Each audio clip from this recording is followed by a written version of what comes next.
Hello. Database normalization. It's a big theoretical topic, so I will try my best to engage you with my stupid drawings. It's the only way to deal with this. So, database normalization.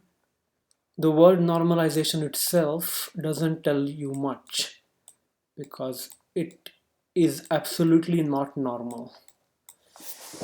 All the symbols, all the terms, concepts, everything just seems very abnormal. So database normalization is not at all normal. That's first lesson. But what normalization is, it's a way of designing the database. And it will come in handy when you join companies or you do interviews as database administrators. Normalization, the word comes from normal forms because normal form is something people Boise and Cod came with. These are scientists. Cod. This guy has a lot to contribute, or he had a lot of contributions to the database community, and he came up with a lot of rules like Newton's. You know, Newton's first law, Newton's second law. In the database world, Cod is the Newton of this world. He came up with normal forms, which are like Newton's laws, but except it is here N stands for normalization or normal form, not Newton. 1NF, 2NF, 3NF, and so on. Now, to understand what these normal forms are, we need to understand more about keys. Now, you have already studied what keys are, right?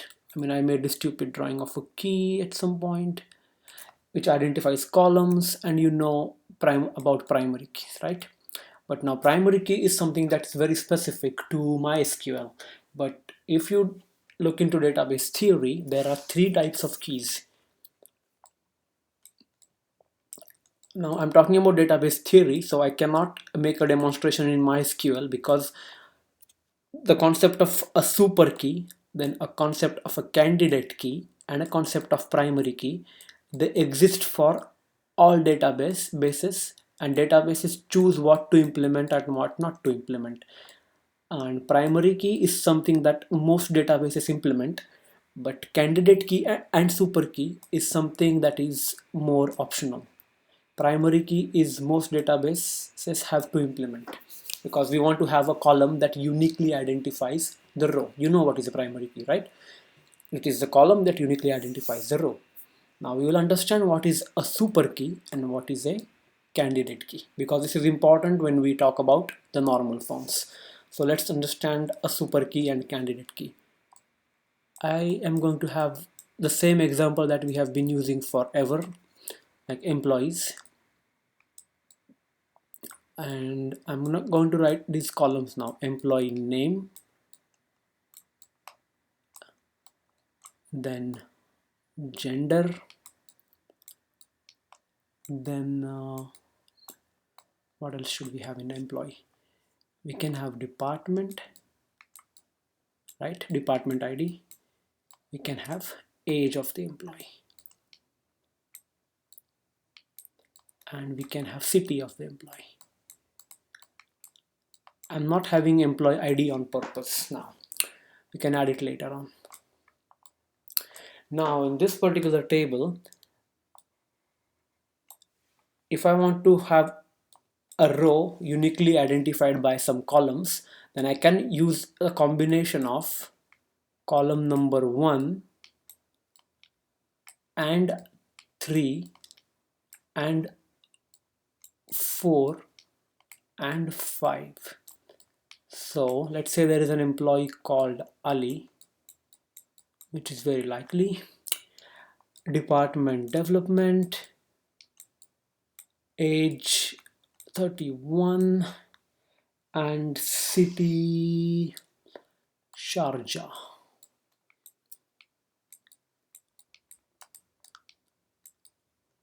Now it's very unlikely for a company to have another employee The same name, same department, same age, and same city. So I can say that the combination of employee name plus department plus age plus city, these four columns, can uniquely identify the row.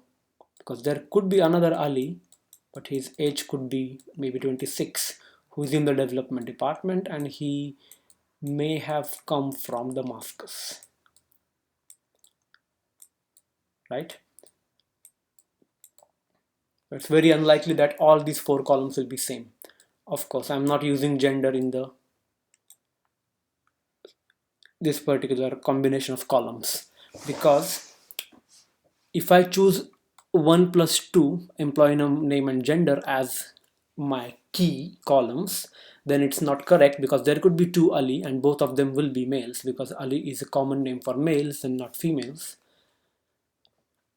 So I have to use a column that is unique enough, that sets other employees apart. So department number, department name, age or city, combination of all these can be a key.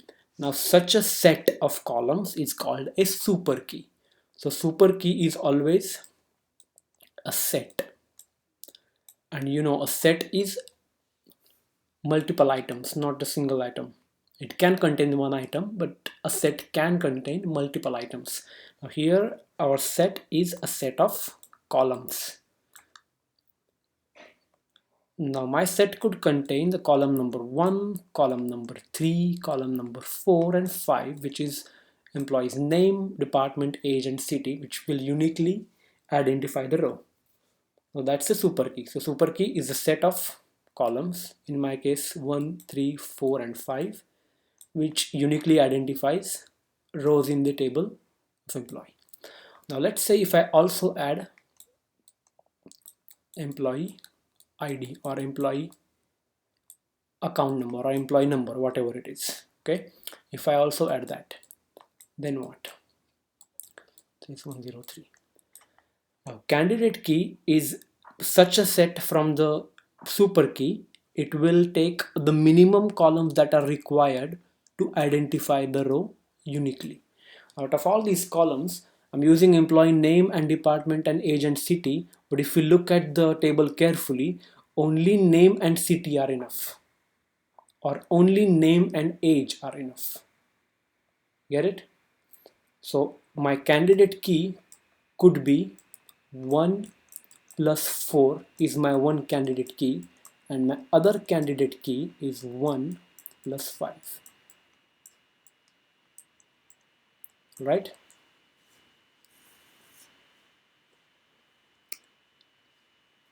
So I'm going to redraw this part now because I want to make it extremely clear. New screen.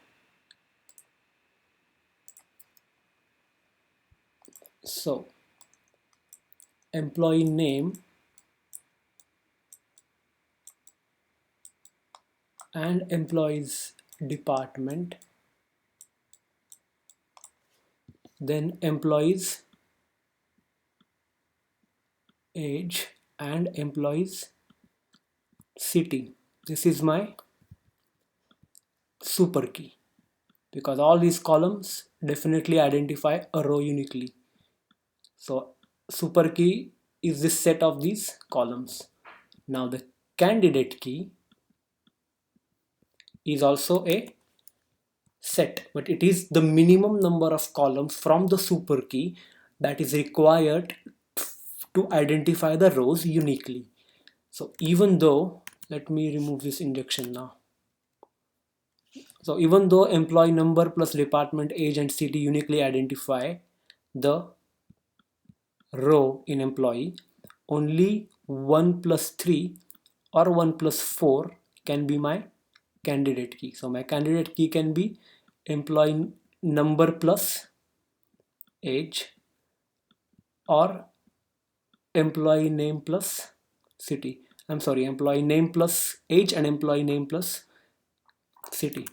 Now we remove this one, don't save, and remove this one as well, so that I can just switch from table to table. and this beautiful injection. Go on, go. Okay, now we have these two. So I have employee ID. So now this is my super key, which is 1 2 3 4. I have another super key. I'm using curly brackets because I'm looking at the set. There is this column. I'm going to call this column star because it's a very special column. Employee ID. So this column star, which is employee ID and name, is also my super key, because if I choose employee ID and employee name, they uniquely identify every row. So this is my star column, this is my column number 1. So star column and column number 1 is my super key. So I'm just going to call it SK1 and SK2. So the combination of employee name, department, age and city is my super key number 1, and employee ID and employee name is my super key number 2. Now the candidate keys are derived from the super key. So I look at the super key and I find out only columns that are absolutely necessary to find out the unique rows. So out of employee name, department, age and city, if I look at the table, name and age are enough to uniquely identify the row, because there is no other Ali with age 31 and no other Ali with age 26. So just name and age are enough, or name and city are enough. Ali and Sharjah, Ali and Damascus. So from SK1, from the first super key, I have two candidate keys. One is name plus age, and the second candidate key is name plus city.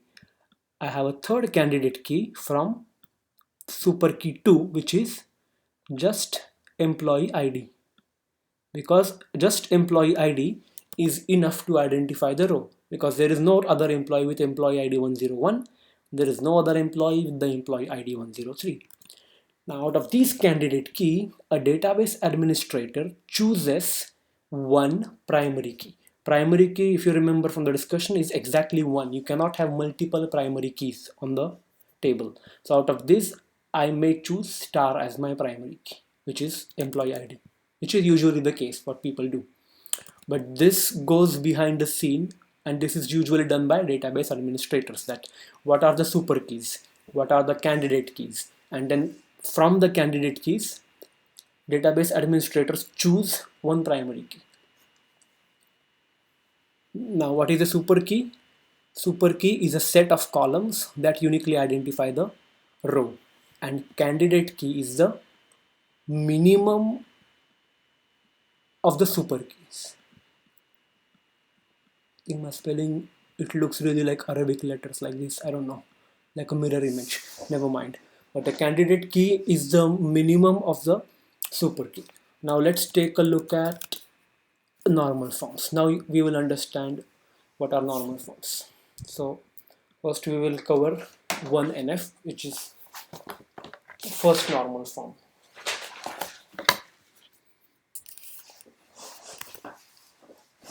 And now we are going to look at examples again.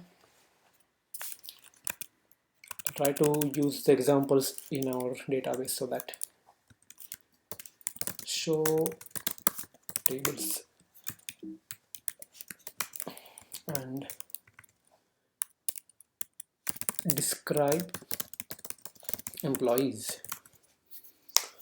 I have these many columns. Well, let's say if I have a column called as contact, or if I have a column called as let's say I have a column called as contact. So how do I do that? Alter table employees, add column contact, and I say varchar 50, select star from employees, columns.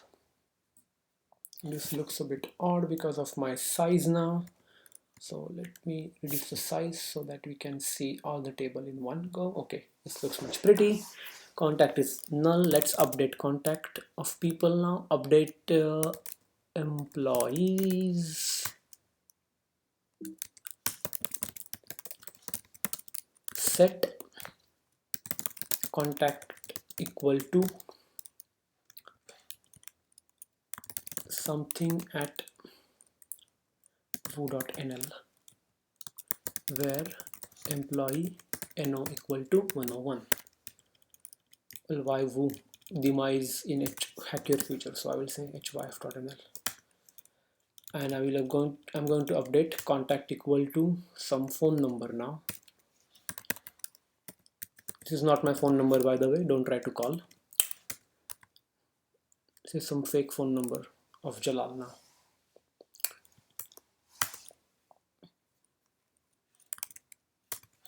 And I'm going to give another contact to Ceylon now.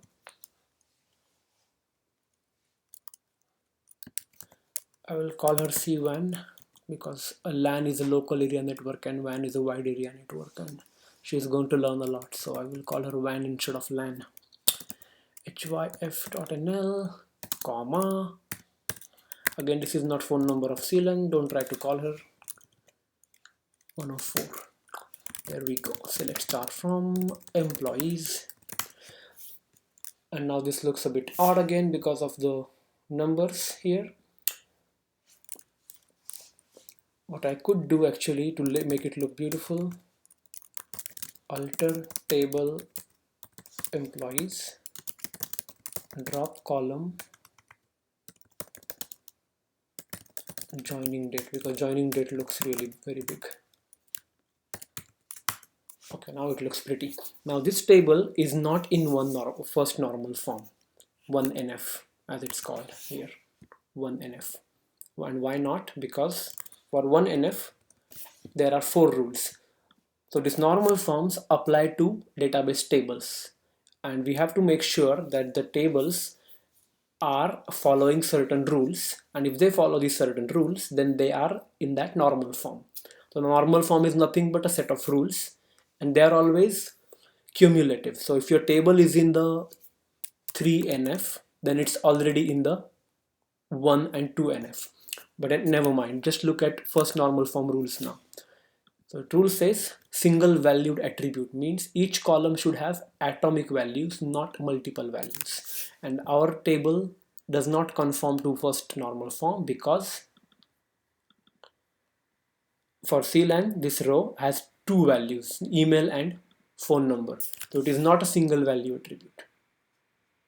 Also, rule 2 is kind of violated because it says attribute domain should not change. Now, you know that attribute is just a name of a column. So attribute, column and field, they are all synonyms. So attribute contact has domain either string for emails and number for phone numbers. But we just use varchar, and 123 in the double quote is a string and 123 without a double quote is a number. It makes sense for phone number to be a number, but we just store it as a string. But we are also violating rule number 2, which is attribute domain should not change. Now rule 3 and 4 are very difficult to violate. Unique names for attributes and columns. We have unique names. 2 columns cannot have same names, and we are following that. And the order does not matter. But what we are not following correctly is the contact column, which has multiple values. It is not fair. So we could fix this by, first of all, either dropping the column or updating the values. We could do both. So we could do something like add column email, which is varchar 50, and then add column phone, which is int. And then you can add values. Now I'm not going to show you how to do insert values or update because you already know that, but that's how you can fix the table. And then you can drop the column contact. So let's start from employees. You can get email and phone, and then you can update the values. The point is you cannot have multiple values in the same column and same row. So if I say Damascus, Mumbai wouldn't be right because Dima has to be from one city. I mean, she can travel around the world but she has to originate from exactly one city, cannot be multiple cities. So that's 1NF. So if you do this on every table, unique values and the domain is same for all the values. So for example, salary has to be all the numbers, names have to be alphanumeric characters. Your name cannot contain, I don't know, something like this cannot be the name. Names have to have some alphabets. It doesn't have to be Roman alphabet, you can also write your name in Arabic, but it has to be alphabets. You cannot have numbers in the name. Now we are going to look at the second normal form. Now the rule is the table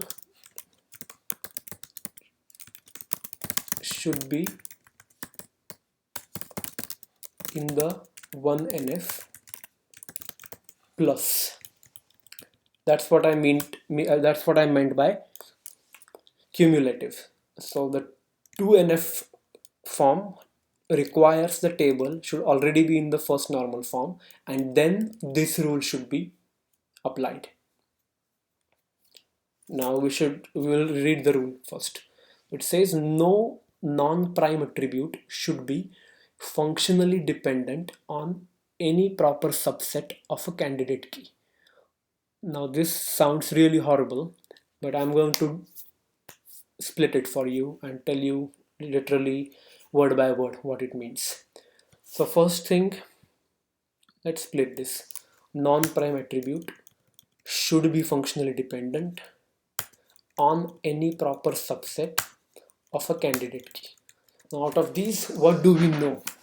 We know what is a candidate key because we just saw it, right? Candidate key is the minimum of the super keys. Basically, it's a set of columns, so a minimum set of columns that is required to uniquely identify the row. So we know what is a candidate key. Hooray. Proper subset.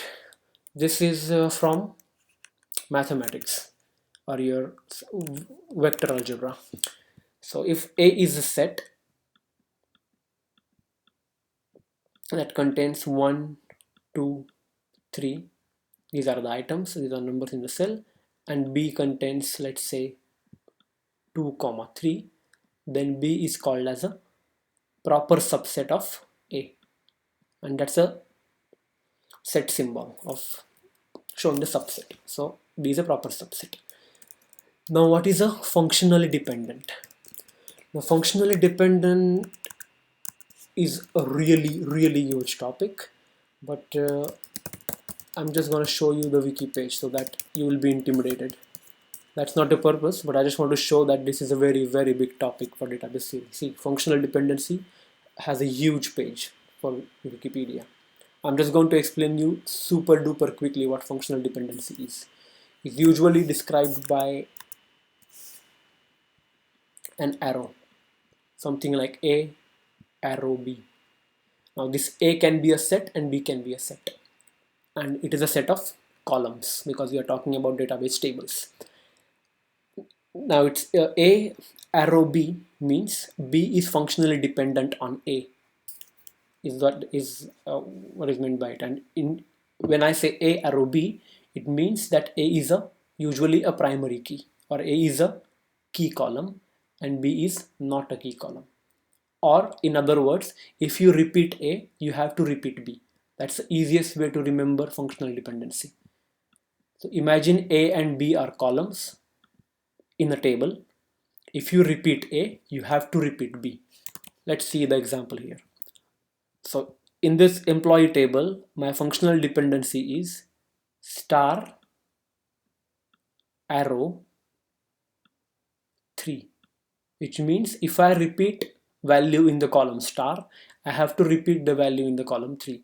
So whenever I say employee num ID 101, I have to repeat dev because the department dev is functionally dependent on employee ID 101, which means employee ID 101 always has department dev. Also, I can say that star arrow 1, which means employee ID functionally determines or forces employee name, or in the other words, employee name is functionally dependent on employee ID.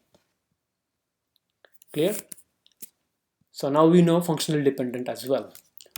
Now we don't know what is a non-prime attribute. Now non-prime attribute is the attribute, or in other words, a column that is not a part of primary key. So this is non-prime attribute, which is not a part of a primary key. Now let's see the example of a table that is not in the 2NF, or that is not in the second normal form, and then we'll bring it to the second normal form. I will need a new screen for this. Screen, create, tada, yes. Now if you remember from our famous employee project relation,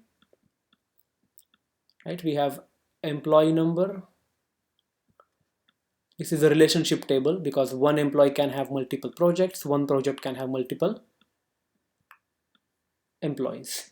Now imagine on this table we have a column called as project budget. Now you know that, let's say if there are employee 101, employee 102, employee 103, and employee 104, these 4 employees. This employee is working on project 1000, is also working on project 1000, is working on project 2000, and this is also working on project 2000. Now project budget for project number 1000 is, let's say, 20k. This will be repeated, right, because it's the same project.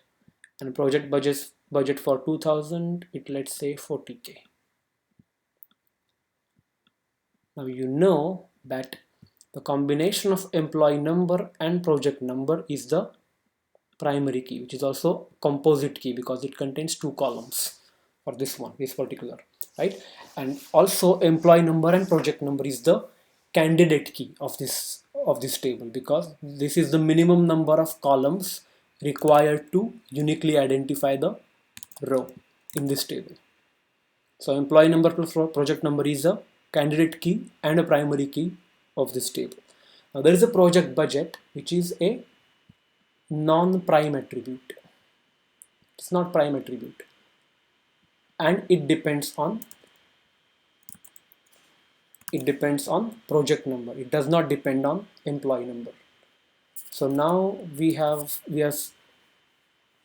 trying to see how this is violated. The rule in the second normal form, it says that no non-prime attribute that is not a part of primary key should be functionally dependent on proper subset of a candidate key. Now let's see what is a candidate key here. The candidate key is employee number plus project number. Employee number plus project number. Proper subset of a candidate key is project number.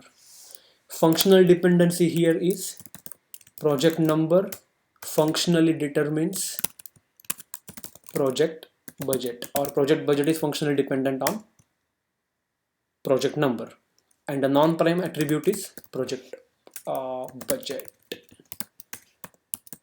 So the second normal form is violated because project budget, which is a non-prime attribute, is functionally dependent on a proper subset, which is project number, of a candidate key, which is employee number plus project number. And there should not be any such prime attribute, any such non-prime attribute. That is the second normal form.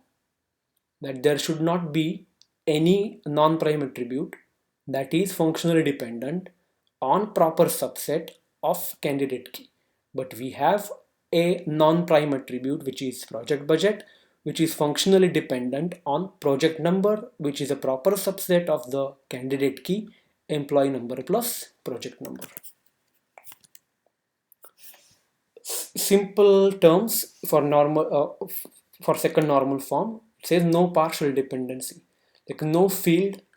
Again, I'm using different words not to confuse you, because this is how functional dependency is described in textbooks and on online tutorials. So you should be able to decrypt what is written, and you should be able to understand. So people can use field, or they can use the word attribute, they can use the word column, but it's all the same thing. So there is no field or no column or no attribute should depend on the part of the primary key.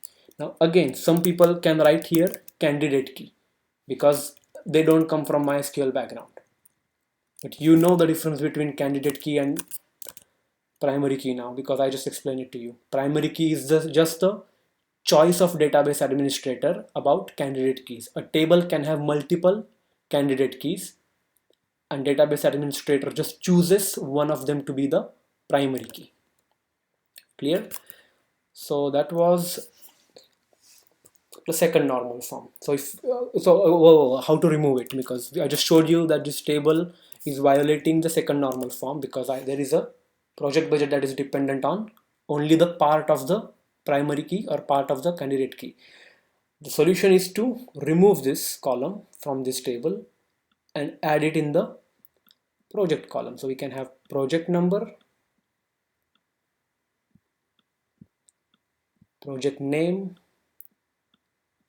and project budget. And why should we do that? Is because there could be a problem when you want to change the budget of the project. The budget of the project has nothing to do with the employees. It can just, you can just make change here, and then you will have to make just one change, like project number 1001, project number 1000 with whatever name, and your budget goes to 50k from 20k. Now in this employee number project number table, if you had 100 employees and all of them working on project number 1000 with the budget 20k, you would have to update all those 100 rows with the project budget. You see, so there is a problem if you have such a column that depends on only part of the key. You should rather move it to that table where this column is the primary key, which is the project table. And if you do that, then your update will become much easier. You just update this one row and then you are done. Okay, let's move to the next normal form, which is 3NF. Now 3NF, again, the table should be in 1NF and 2NF and this condition, which is no transitive dependency. In other words, no field should depend on a non-key attribute. Now this is different from the second normal form. And let's see the example now. So file, new, screen, create. Okay, now you remember that employee. I'm again going to use the same example so that it's easier to relate. Now in the employee table, we also have a department number, right? Because department and employee have one-to-many relationship. One department has many employees, so the department numbers key is in employee number. So this is the primary key and this is the foreign key. Note that this is not the primary key. Department number is just a foreign key from the departments table. Now, if we have department location here,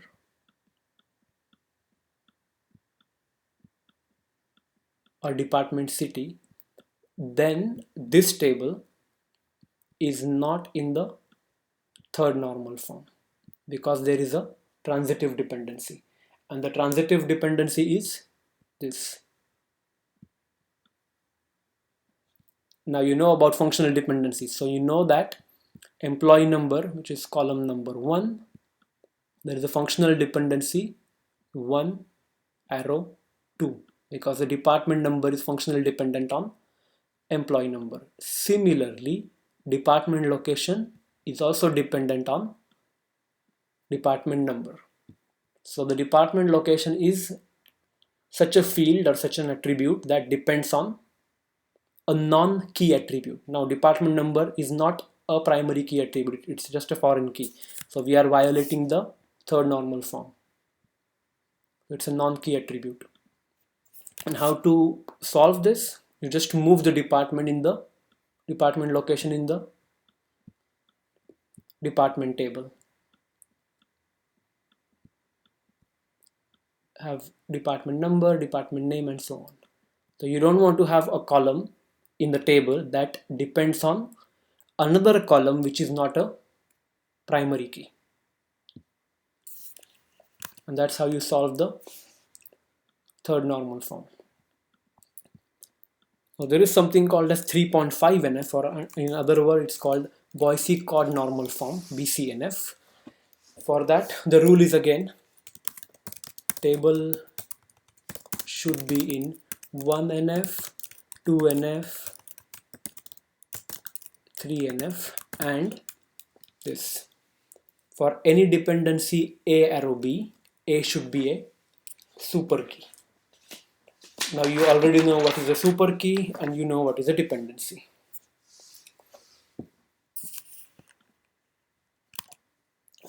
Again, I'm going to use a very similar example as this one, except instead of department location, now I'm going to have manager. And now it's a two-way. So let me use the eraser and show you how it is not in the, this is the dependency. Now the dependency here is inside this table is exactly reverse. So manager determines department. You can also argue that the department number is functional dependent, but other way around is also true because there is exactly one manager for one department. So when manager repeats, you also repeat the department number. So this is also a functional dependency, and this should be a super key. If it is not super key, then this normal form is not. Then this normal form is violated. So I have a dependency manager dependent on manager functional dependency on 2 column 2, and then manager should be a super key, but it's not a super key because for the employees there could be multiple employees with different IDs, and primary key for employees table is the employee number, not manager.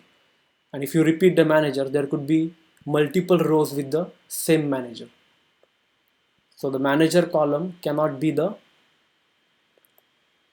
super key for employee, but there is a functional dependency 3 arrow 2, which means column number 2 is functionally dependent on 3. Whenever you repeat 3, you have to repeat 2. So this table is again not in the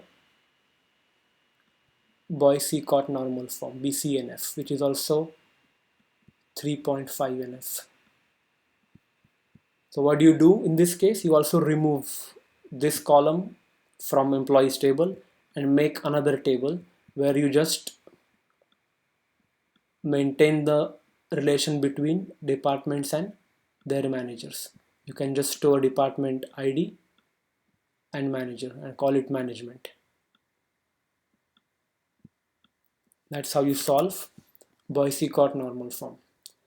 And the last one is the most tricky one. It's 4NF. It should be no multi-valued dependency. Now, multi-valued dependency is the dependency with multiple values. I know it doesn't make really sense if I say that, but I'm gonna try. So you want to have two columns with multiple values, and they should not be dependent on each other, but they should be dependent on the primary key. So again, let's say we have employee number. Oh, my drawing skills are really going to hell. Okay, this is much better. Vertical, horizontal line. Okay, now let's say it has a column called as skills or a skill and a column called as hobby. Now I'm just gonna put some different hobby to or hobbies of my friends basically. So Benno, I know he is very skilled with Excel, and his hobby is to play violin. Now I know that he is also very skilled with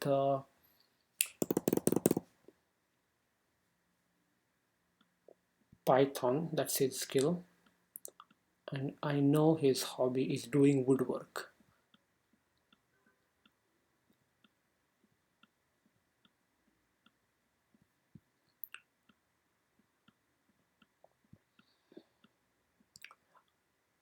One of his skills is also writing Java programs, so Java is a skill, and one of his hobby is also singing. So you see there are a lot of things this guy is doing. So he has multiple skills and multiple hobbies. Could be another no skill, but he could have another hobby like biking. He likes biking. Now the skills and hobbies have nothing to do with each other, so these columns don't depend on each other, but they depend on this primary key. So there is multi-valued dependency. So in this case, what people usually do when the table is not in the fourth normal form, there is a multi-valued dependency, then you remove these columns and make separate tables. So you can make employee skill table, employee skills, and then you make employee hobbies table.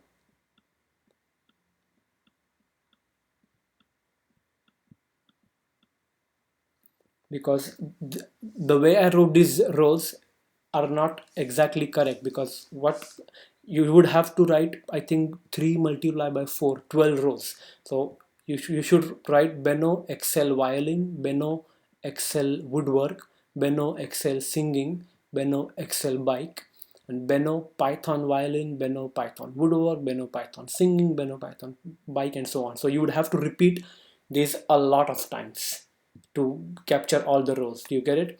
Because you want to have this employee with all his skills and all his hobbies. So you would do a lot of repetitions. Instead of that, you can make what I wrote here. So basically you make this as a table with 3 rows, and then you make this as a table with 4 rows, and then you write Beno 4 times here and 3 times here instead of 12 times total.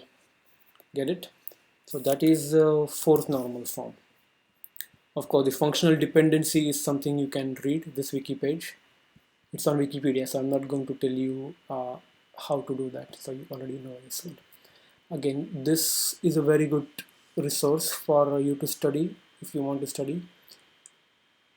And how appropriate name of this is studytonight.com, and it has nice examples. Not all of these examples actually made sense to me, so I just came up with examples that we used in the class with just employee table, department table, and yeah, employee and department. That's it. I didn't want to give more examples there. Let's see if I covered fourth normal form correctly or not.